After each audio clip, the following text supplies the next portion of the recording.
esses termos aqui. Teve o Rina, a gente conversou um pouco Uhum. sobre isso. Satanás, diabo, demônio, Lúcifer, até Samael. Eu já li em algum trecho, Samael, sim. Samael, que teria sido o anjo que poderia ter sido Satanás. Ou Sim, isso está nos é, apócrifos, né? Acho que é Enoque. eu acho que é Enoque, que eu Uhum. pesquisei também para o livro que eu estou escrevendo. Qual que é a história de Lúcifer?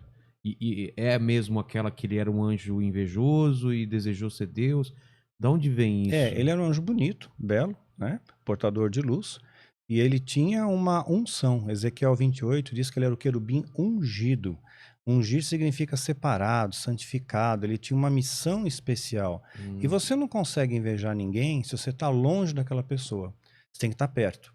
Quando você está perto, você inveja. Então ele está perto de Deus, ele tinha uma proximidade com Deus, ele começa a invejar. E ele quis ser Deus. É o que fala em Isaías: subirei acima das mais altas nuvens e serei semelhante ao Altíssimo. Ele queria ser como Deus. Ao querer ser como Deus, ele é expulso. Porém, ele conseguiu arrastar a terça parte dos anjos com ele. Aí nós vemos que o poder de persuasão de Satanás, que o Satanás vem de Satã, do hebraico Satã, que é o opositor, o adversário, e o diabo vem de diabolos, do grego, né, que significa aquele que traz divisão. Ele então, Lúcifer se torna o opositor. Só que ele arrastou a terça parte dos anjos com ele. Quer dizer, o que ele falou para os anjos? Então, Quer dizer, qual foi o argumento? Porque ele conseguiu persuadir de uma maneira assim extraordinária, porque anjos que têm uma capacidade mental de 100%, a gente usa 10% do cérebro, né? O anjo usa tudo, né? E de repente ele conseguiu enganar. Então o poder de persuasão dele é algo incrível. Imagina o que ele não faz com os homens, né? Afastados de Deus, que ele não faz, o estrago que ele não faz com os homens, né? Então, se você não tiver o Espírito Santo para te dar discernimento, você cai no que Paulo chama das astutas ciladas do diabo.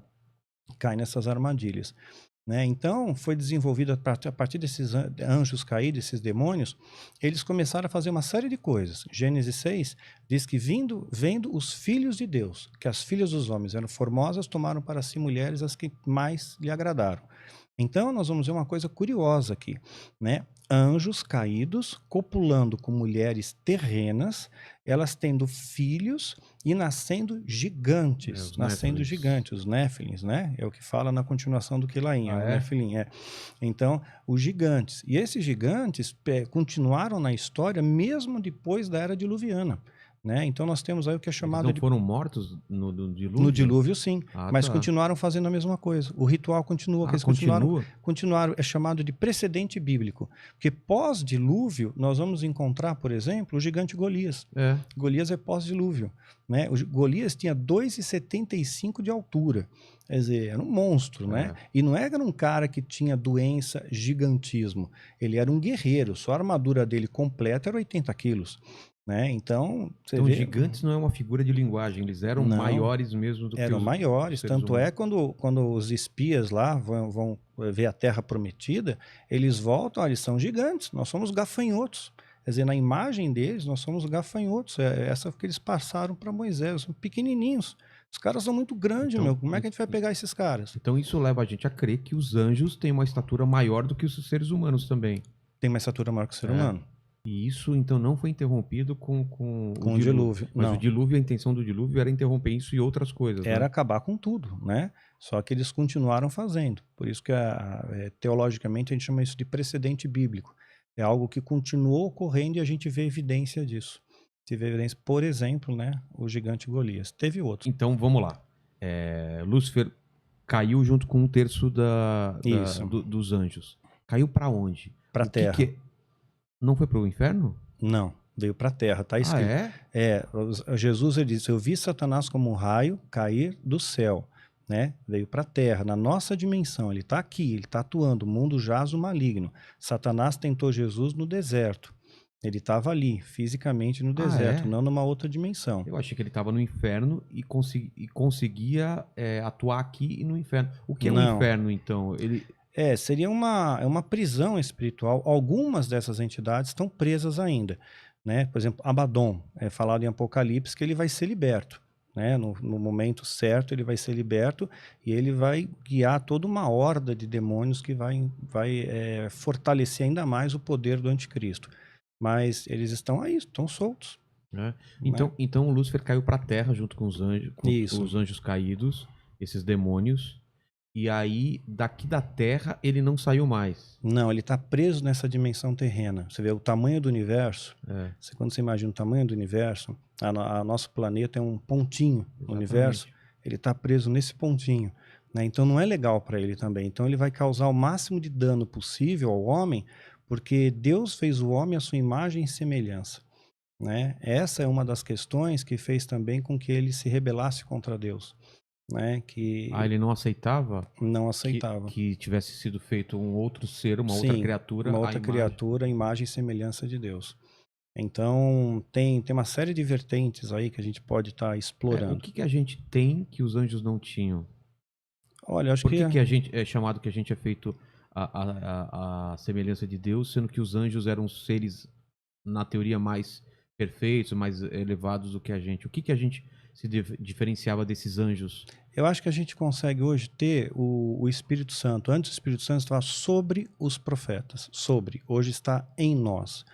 E Lúcifer, ele inferia isso muito rapidamente. É um ser inteligentíssimo, né? Então ele consegue antecipar, puxa vida, né? O Espírito Santo, eles vão ter acesso ao Espírito Santo. Eu não tenho acesso à Trindade, eu tenho acesso a Deus, mas eu não tenho acesso ao Filho, eu não tenho acesso ao Espírito. Né? Então são atribuições que Deus deu para o homem. Você não vai encontrar o demônio tendo acesso ao Espírito Santo, porque é santo, ele não tem permissão, né? Então ele não tem essa plenitude que nós temos hoje. E a gente é carne, é espírito e é alma. E a alma. Um anjo é o quê? Ele é só espírito? Ele é só espírito. Ele não tem alma? Não tem alma. O que é alma? A alma é quem nós somos. Como será essa divisão? Olha, existem N interpretações para isso, tá? A que eu acho mais palatável é o seguinte, né? O nosso corpo material, a nossa alma é a nossa essência, nosso DNA divino. Deus colocou alguma coisa dentro de você que você já nasceu assim. Você já sabe a diferença de certo e errado, né? Você tem uma noção do que é bom e do que nunca é bom, do que não é bom. Então esse DNA divino está em todos nós, é a nossa alma, é a nossa essência, que vai ter um desdobramento na nossa psique. Não é a psique, mas ele se desenvolve para a psique, né? E o espírito é o eterno, né? O espírito é eterno, é o corpo glorioso. Quando a gente sai desse corpo, a nossa formação, né, espiritual não vai ser igual a essa. Ela muda, né? É um corpo glorioso. Quando Jesus ele ressuscita, Maria Madalena vai ao sepulcro, ela está procurando lá por Jesus, né? Então ela vê um anjo na altura da cabeça e o outro no pé ali, né? E fala, poxa, cadê Jesus? Por que eles estão nessa posição? Porque eles estão guardando algo importante. Era assim que eles guardavam a Arca da Aliança, um anjo de cada lado, né? Cobrindo a arca. Então, e também é dito que quando Pedro chegou no túmulo, Pedro e João chegaram para ver, então o sepulcro aberto que Maria falou, eles viram um lenço enrolado num lugar à parte. Os lençóis estavam no chão, mas o lenço da cabeça estava enrolado num lugar à parte. Tinha um costume judaico, curioso isso, e quando o judeu estava comendo, é que nem você está no restaurante, você põe o guardanapo no colo, né? Aí você acabou de comer, você joga na mesa. Isso. Você deu um sinal para o garçom, acabei.